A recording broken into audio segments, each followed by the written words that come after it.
গেছে।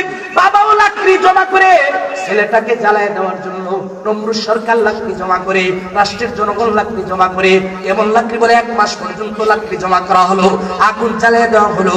ওই আগুনটা 16 মাইল পর্যন্ত উপরে উঠে গেল। এত পাওয়ারফুল আগুন, আগুনের কাছে যাওয়া যায় না।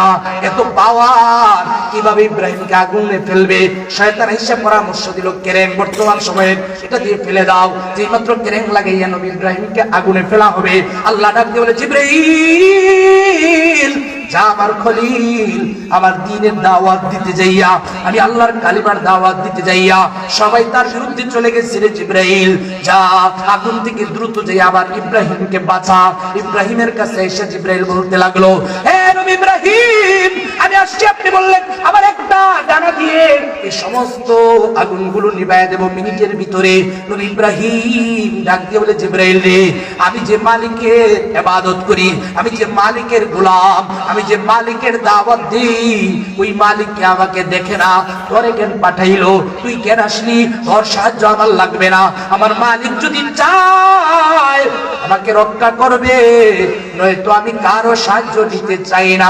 কারণ এই পৃথিবীর বুকে আমি কারো গোলামি করি না, একমাত্র শুধুমাত্র আল্লাহর গোলাম হয়ে মানুষকে আল্লাহর দিকে দাওয়াত দেই। আজকেও পৃথিবীতে উলামায়ে কেরাম যারা আল্লাহর পথে মানুষকে আহ্বান করে, তারা ইব্রাহিমের সন্তান। এই যে একটা সময় গেছে কত নির্যাতন, আল্লামা মামুনুল হকের উপরে নির্যাতন, জুনায়েদ বাবু নগরীর উপরে নির্যাতন, এভাবে মুফতি সাকওয়াত রাজির উপরে নির্যাতন, আবির হামজার উপরে নির্যাতন, সাইদ সাহেবের উপরে নির্যাতন, এভাবে আলেমদের উপরে নির্যাতন চলেছে। কিন্তু ওনারা তো ইব্রাহিমের সন্তান। জীবন থেকে কেউ ফাঁসির কাষ্টে ঝুলা চলে গেছে, কেউ হাত হারায় ফেলছে, কেউ তার কিডনিটা নষ্ট করে ফেলছে। এরপরও নবী ইব্রাহিমের সন্তান আল্লাহ সারা বাতিলের সামনে মাথা নত করে না। নবী ইব্রাহিমের সন্তানটা কেউ, কারণ বাতিল এক সময় পরাজিত হয়ে যায়।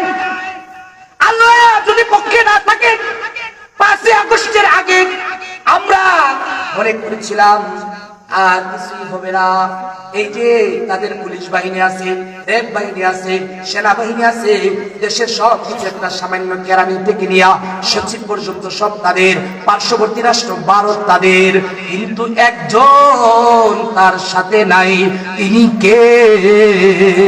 ওই আল্লাহ যখন সাথে ছিলেন না, বলে কেমন ভাবে দিলাম জানো? রান্না করেছে সুস্বাদু খাবার, চিকেন, মুরগি, পোলাও।